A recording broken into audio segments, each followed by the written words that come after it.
आप सभी को जय श्री कृष्णा, राधे राधे। तो आज फिर सुनाते हैं लड्डू गोपाल की एक ऐसी सत्य घटना जिसको सुनकर आपके दिल में भी लड्डू गोपाल के प्रति श्रद्धा, भक्ति भाव और बढ़ जाएगा। तो अगर लड्डू गोपाल की ये सत्य घटनाएं अच्छी लगती हैं, कहानियाँ अच्छी लगती हैं, तो वीडियो में न्यू हैं, चैनल में न्यू हैं तो प्लीज़ सब्सक्राइब कर लीजिएगा। कहानियाँ अच्छी लगें, घटना अच्छी लगे तो प्लीज़ लाइक कर दीजिएगा। इसमें लाइक करने में आपका कुछ भी नहीं लगता है। आप लोगों को लगता है ना कि लाइक हम करेंगे तो ऐसा ना हो कि हमारे कहीं पैसे कट जाएँ, तो ऐसा कुछ भी नहीं है। पैसे तब कटते हैं जब आप जॉइन करते हैं। अगर आपको कोई कहानी या किसी की अच्छी लगती है, आप चाहते हैं कि हाँ, इसका चैनल आगे बढ़े, ये मतलब आपको सुन के ये लगे कि हाँ, इसके लिए कुछ करना चाहिए, तो आप जॉइन कर सकते हैं। नहीं तो वो भी ज़रूरत नहीं है। अगर आपको कहानी अच्छी लगती हैं तो आप लाइक कर दीजिए। चैनल में न्यू हैं, अगर सब्सक्राइब करना चाहते हैं तो कर सकते हैं। राधे राधे। कहानी शुरू करते हैं। तो ये सत्य घटना है जबलपुर से प्रतिभा जी की। प्रतिभा जी बताती हैं कि उनके जीवन में लड्डू गोपाल की एक ऐसी कृपा हुई है, मतलब उनके जो हस्बैंड हैं ना, वो भागवताचार्य हैं और वो रहते तो जबलपुर में हैं, लेकिन जो उनका गांव है वो जबलपुर से काफ़ी दूर है। तो उनके पिताजी की, मतलब प्रतिभा जी के ससुर जी की बीच में तबीयत ख़राब हो गई। तो उनके हस्बैंड का आना जाना लगा रहता था देखने के लिए, क्योंकि वो गांव में रहते थे और ये जबलपुर में रहते थे। तो उनका आना जाना लगा हुआ था, बल्कि इन्होंने बोला भी था, उनके हस्बैंड ने, प्रतिभा जी ने, कि कुछ दिन आप यहीं आके इलाज करवा लीजिए, यहीं पे रुक लीजिए। तो वो आते थे, जब ज़्यादा उनकी तबीयत वैसी ख़राब हो जाती थी ना, तब वो आते थे, कुछ दिन रहते थे, दवाई करवाते थे और फिर चले जाते थे। क्योंकि एक बात होती है बड़े बूढ़ों के साथ, जो गांव में रहते हैं ना, उनको खुला खुला चाहिए होता है, चार लोगों से बात करना, सब कुछ। और उनके भी जो पिताजी थे, ये प्रतिभा जी के जो हस्बैंड हैं वो भागवताचार्य थे और उनके ससुर भी भागवताचार्य थे। तो ऐसे जो पंडित लोग होते हैं, उनके पास 10 लोग बैठे ही रहते हैं कहानियाँ सुनाने के लिए, सुनने के लिए। कुछ ना कुछ ऐसे चर्चाएं होती रहती हैं भगवान की, कि वो ऐसी चर्चाएं सुनते रहें, उनको भी अच्छा लगता है। और वो जो भागवताचार्य होते हैं, उनको तो लगता ही है, वो कोई ना कोई कहानियाँ भगवान की बताते ही रहते हैं। तो ऐसे ही था उनके साथ। तो उनको यहाँ पे अच्छा नहीं लगता था, उनको अपने गांव में ही अच्छा लगता था। लेकिन एक उम्र के बाद उनकी तबीयत ख़राब होने लगी, और है तो वो अब उनका जो मतलब उनका जो स्वास्थ्य था वो अब ठीक नहीं रहता था, उतना ज़्यादा चल फिर नहीं पाते थे। तो इन्होंने बोला कई बार इधर आ जाओ, आते थे, लेकिन मन ही नहीं लगता था यहाँ पे। शहरों में कहाँ उतना गांव जैसे होता है, आदमी अपने काम से काम मतलब रखता है। बात भी किए तो बस 2-4 मिनट, उससे ज़्यादा उनसे बोलना भी नहीं आता, समझिए इतना टाइम भी नहीं रहता है। तो इस वजह से वो रहते नहीं थे वहाँ पे। अब क्या होता है कि इनकी मतलब प्रतिभा जी जो थी, उनकी हस्बैंड की थी भागवत, तो वो गए हुए थे। बीच में पता चला, भागवत जैसे ही पूरी हुई, उनको पता चलता है कि उनके पिताजी की तबीयत ज़्यादा ख़राब है। तो वो भागवत का जो भी बहुत सामान मिलता है ना, तो भागवत का जो सामान था वो जो साथ में लोग जाते हैं, पंडित जी लोग होते हैं और भी साथ के होते हैं, क्योंकि बहुत सारे लोगों का साथ चाहिए होता है भागवत में भी। एक तो व्यासपीठ हो गए जो कि भागवत करते हैं, और बाकी जपी भी हो गए, और म्यूज़िक वाले भी हो गए। तो बहुत सारे लोग रखते हैं, कम से कम 8-10 लोग, तब कहीं जाके भागवत पूरे म्यूज़िक के साथ कंप्लीट होती है। तो ऐसे ही इन लोगों का पूरा था। तो अब क्या होता है कि ये सब सामान वामान तो भिजवा देते हैं जबलपुर, लेकिन ये सोचते हैं कि मैं यहीं से, और इनकी जो भागवत थी वो चल रही थी वहाँ पे मैहर में ही, जो कि उनके गांव से पास में ही होता है। तो अब क्या होता है कि ये सीधे मैहर से, क्योंकि उनका गांव वहाँ से पास में था, ये भिजवा देते, मतलब चले जाते हैं। जब वहाँ पे जाते हैं तो उनको शाम को निकलते हैं, थोड़ी लोगों से मिलना जुलना होते होते और ज़्यादा शाम हो जाती है। और जब ये घर पहुँचने के लिए, क्योंकि वहाँ से उनको बस में जाना होता है गाँव, तो जब वो बस में बैठ के गाँव जाते हैं तो गाँव पहुँचते पहुँचते इनको हो जाती है रात। अब जब रात हो जाती है और है तो गाँव का तो रास्ता पता ही होता है कि कैसी होती है, और ये जो बस होती मतलब उनका जो गाँव था वो पूरे जो बस थी वो प्रॉपर गाँव तक भी नहीं जाती थी। एक मोड़ पड़ता था, वहीं से दूसरे गाँव के लिए बस निकल जाती थी, लेकिन इनके गाँव के पास बाहर से ही ऐसे छोड़ देती थी, मतलब जो भी यात्री होते थे। तो अब ये उतर गए। अब ये जैसे उतरे और जब चलने लगे, अंधेरा हो गया था, 7-8 का टाइम था और गर्मी का टाइम था। अब ये सोचे कि मैं यहाँ से ना जाके सीधे अपने खेतों तरफ से चले जाते हो, क्योंकि गांव के ही थे, अपने घर का पूरा रास्ता पता था। तो उनको लगा कि इधर से जाऊंगा अपने खेत की तरफ से तो जल्दी पहुंच जाऊंगा, और थोड़ी ये इस वाली रास्ता से जाऊंगा जो कि रोड ही रोड थी, मतलब जहाँ से वाहन भी चलते थे सब कुछ। तो इन्हें लगा कि अब रात भी हो गई है, टाइम लगेगा, तो ऐसा करता हूँ कि यहीं से चला जाता हूँ। और गांव में को खेतों में भी बहुत से लोग, कोई ना कोई तो रहता ही है, अपनी झोपड़ी ओपड़ी ऐसे बनाए जो तकवार अखबार रहते हैं। तो उन्होंने सोचा कि होंगे और भी। अब ये निकल पड़ते हैं अपने खेतों से अपने घर के लिए। रास्ते में ऐसा क्या होता है, ऐसा ये होता है कि जब ये रात में मतलब 8 8 साढ़े 8 का टाइम होने लगता है, बल्कि 8:45 का टाइम भी, और जब खेतों से निकलो तो वो सियार टाइप की आवाज़ आने लगती है ना, अजीब अजीब सी आवाज़ें रात में। अब इनको थे तो ये बड़े लेकिन एक अकेले में एक भय सा हो जाता है, एक डर सा लगने लगता है। अब इनको अगल बगल देखें कि शायद कोई दिख जाए, शायद कहीं झोपड़ी में लाइट वाइट दिखे, लेकिन उस दिन क्या पता, हो सकता है गांव की लाइट भी चली गई हो, जो भी, क्योंकि गांव में लाइट बहुत जाती है और गर्मी के टाइम पे तो खास कर जाती है, बहुत लाइट की प्रॉब्लम होती है। ऐसे ही उनके गांव में भी रहा होगा। अब क्या होता है कि ये चल पड़ते हैं अपने खेतों से। ये खेत का रास्ता पास में था, लेकिन वो पास का रास्ता तो उस दिन उनको इतना दूर लगा, क्योंकि डर की वजह से भी, अंदर से उनको डर भी लग रहा था। वैसी आवाज़ें नहीं, सुनसान जब हो जाता है रात के टाइम पे तो अजीब अजीब सी आवाज़ें सी लगती है, और जब डर लगने लगता है इंसान को तब और ऐसा लगता है कि जैसे और भी पता नहीं कैसी कैसी आवाज़ें आ रही हों। तो ऐसे ही हाल इनके साथ हो रहा था। और अब क्या होता है कि चले ही जा रहे थे कि पीछे से ऐसा लगा इनको जैसे कोई आवाज़ दिया कि पंडित जी, ऐसे करके, क्योंकि पंडित जी तो थे ही ये। और तो उन्होंने पीछे मुड़ के देखा तो उन्होंने देखा कि एक कोई बूढ़े काका से हैं, जो कि जान पहचान के हैं, मतलब गांव के ही हैं।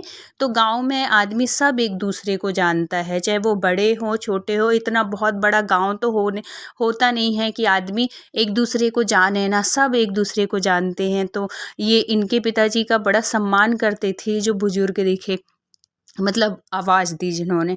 तो बोले कि अरे इतनी रात में, और वो भी खेत से जा रहे हो। तो उन्होंने बोला कि अरे, जैसे गांव में काका बोलते हैं ना, तो उन्होंने बोला कि अरे काका, मैंने सोचा कि चलो खेत से ही चला जाता हूँ, जल्दी पहुँच जाऊँगा घर, और यहाँ बाहर से जाता मतलब रोड ही रोड जाता तो थोड़ी टाइम लग जाता।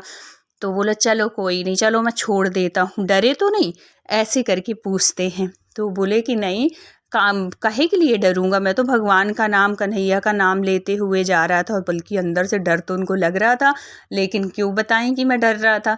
तो और फिर बाद में उनके साथ बात करते हुए और वो सब कुछ पूछते पाछते कि और इस समय कहाँ चल रही है भागवत, क्योंकि भागवताचार्य थे। तो उन्होंने बताया कि यहाँ चल रही है, और फिर उन्होंने कहा भी कि बेटा बहुत दिन के बाद दिखे, आए नहीं। तो बोले कि हाँ, मैं थोड़ी सा व्यस्त रहता हूँ इसलिए आया नहीं, और अभी पिताजी की तबीयत सी खराब थी, इस वजह से मैं देखने के लिए आया हूँ। तो वो बोले कि अच्छा, आ जाया करो, आते जाते रहा करो, क्योंकि तुम्हारे पिताजी भी अब बुजुर्ग हो चले हैं। ऐसे करके बात करते हुए और वो चल दिए। लेकिन जैसे ही उन्होंने, एक इससे पहले की बात है कि जैसे ही उन्होंने खेतों में कदम रखा था ना, वैसे ही उनके मन में एक डर सा बैठ गया था, और उन्होंने वहीं से अपने कन्हैया जी का नाम लेते हुए कि हे कन्हैया, आ तो गया हूँ मैं खेतों से, लेकिन ना तो यहाँ लाइट दिख रही है ना तो कुछ, लेकिन चांद का जो उजेला होता है ना, चंद्रमा की जो लाइट होती है, मतलब रात में गाँव में चाँद की ही इतनी रोशनी होती है, तारों की, कि लाइट की ज़रूरत ही नहीं होती है। पूर्णिमा का टाइम था तो इतना ज़्यादा उनको फ़र्क नहीं पड़ा, लेकिन फिर भी वैसी लाइट, किसी की आहट, तो वो एक अलग ही अंदर से वो रहता है, और किसी की आहट ना मिले तो वो डर सा रहता है, भय सा बना रहता है। लेकिन चलते चलते फिर ये काका मिले तो इनका पूरा जो सफ़र था, मतलब पूरा रास्ते का खेतों वाला, वो चलो कट गया। अब ये पहुंचा दिए अपने उनके घर तक। अब ये घर पहुंच गए तो वो काका कहते कि बेटा अब चले जाओगे ना, मतलब घर के मोड़ तक। तो बोले हाँ हाँ काका, मैं चला जाऊंगा, अब भी चले जाओ। बोले हाँ ठीक है, चले जाऊंगे, तुम चले जाओ अंदर। तो वो दरवाजे में खड़े होके और बेल बजाते हैं अपने घर की। उनकी माता जी आती हैं, खोलती हैं, और वो जैसे ही उनकी माता जी ने खोला, और जैसे ही वो पीछे मुड़ के देखते हैं तो वहाँ पे कोई काका नहीं, क्योंकि वो चले गए होंगे, ये सोच के उन्होंने वो किया। अब ये अंदर आते हैं और उनकी मम्मी कहती हैं, मतलब उनकी जो माँ थी, वो पूछती हैं कि अरे इतनी रात में आए तुम? तो बोले अरे कोई नहीं, फिर बैठे ऐठे पानी वानी पिए, मुझे कहाँ से आए? तो बोले कि वो खुद बताने लगे कि आज मैं रोड ना आके मैं सोची कि चलो खेतों से ही होता हुआ चला जाऊं, खेत भी इसी बहाने देख लूँगा, और इतने दिन के बाद तो आया था और पास में भी था, इसीलिए। फिर बाद में खाना खाते खाते उन्होंने बोला कि अच्छा हुआ वो काका छोड़ दिए मुझे। फिर वो बताए, मतलब जो भी वो रहे होंगे गांव के, उन्होंने बोला कि वो काका छोड़े हैं मुझे, और सब बातें करते करते तो उन्होंने एकदम से, उनके पिताजी ने बोला कि कौन? वो सेवक राम? तो वो बोले कि हाँ वही छोड़े हैं। तो बोले अच्छा। उन्होंने कुछ नहीं बोला और सुन के रह गए। अब हुआ ये था, उन्होंने, उनके जो पिताजी थे, वो रात में कुछ नहीं बोले, ना कुछ बोले, कि बोले अच्छा हुआ छोड़ दिया, नहीं तो तुम रात में डर जाते।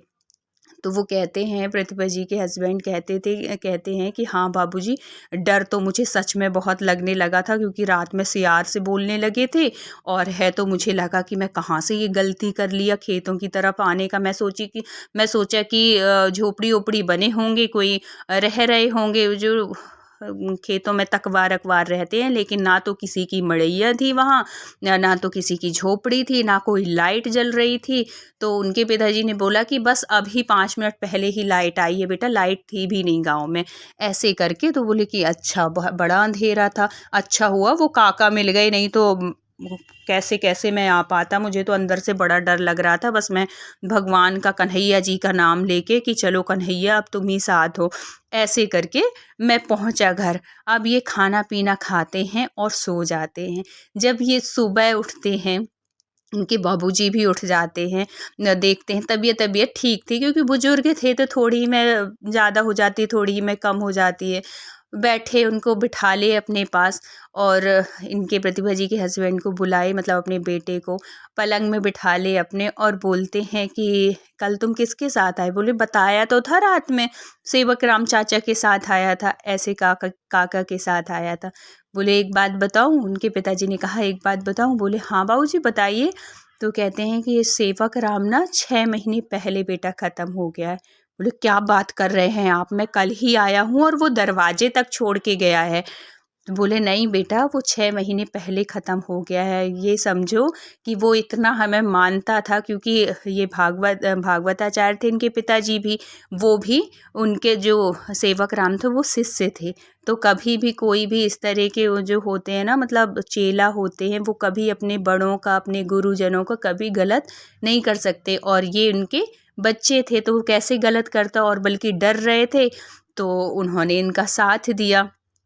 तो वो उस टाइम पे जैसे ही उनके पिताजी ने कहा कि बेटा वो तो 6 महीने पहले ख़त्म हो चुके हैं, उनके तो समझो कि ऐसे, मतलब अंदर से बिल्कुल पूरा शरीर, रोंगटे उनके खड़े हो गए कि ये क्या बाबूजी कह रहे हैं।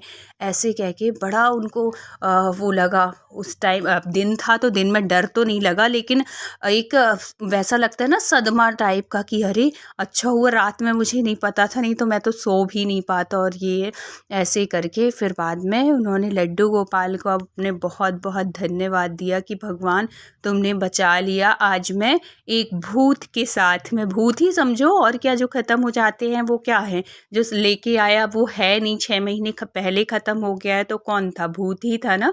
लेकिन लड्डू गोपाल की कृपा से भगवान के अगर हम भक्त होते हैं, भगवान का हम अगर स्मरण करते रहते हैं तो हमारे साथ चाहे वो बुरी आत्मा हो, कोई भी हो, दुष्ट हो, चाहे वो भूत हो, प्रेत हो, कुछ भी हो, लेकिन हमारा कभी वो गलत कर ही नहीं सकता, क्योंकि हमारा जो साथ है वो भगवान हमारे हमेशा साथ रहते हैं, क्योंकि उनका हम हमेशा हर पल स्मरण करते हैं। तो जो ऐसे लोग होते हैं उनके ऊपर कभी कोई गलत शक्ति भी कुछ नहीं कर सकती। जैसे कि प्रतिभा जी के हस्बैंड के साथ हुआ, एक भूत उनको मतलब उनके घर से, खेतों से, और उनको लेके आया यहाँ तक। तो ऐसी होती है लड्डू गोपाल की कृपा। इसलिए कहा जाता है कि भगवान की सेवा में हमेशा रहो, हमेशा उनका स्मरण करते रहो, जिससे कभी भी अगर आप परेशानी में हैं, किसी मुसीबत में हैं, तो भगवान हमको इस तरीके से उस परेशानी से, उस मुसीबत से उबार लेते हैं, मतलब उस संकट की घड़ी से भी हमें निकाल लेते हैं बड़े आसानी से, और हमें कुछ पता भी नहीं चल पाता, जैसे कि इनके साथ हुआ है। तो ऐसी होती है हमारे लड्डू गोपाल की कृपा कि वो हर परेशानी, हर मुसीबत से अपने भक्तों को बचाते हैं, उनकी रक्षा करते हैं। तो बोलिए लड्डू गोपाल की जय। वीडियो अच्छा लगा हो तो please like, share and subscribe करिएगा। मिलते हैं किसी नेक्स्ट सत्य घटना के साथ। जब तक अपना ख्याल रखिए, अपनों का ख्याल रखिए। Thank you so much full watch करने के लिए। राधे राधे।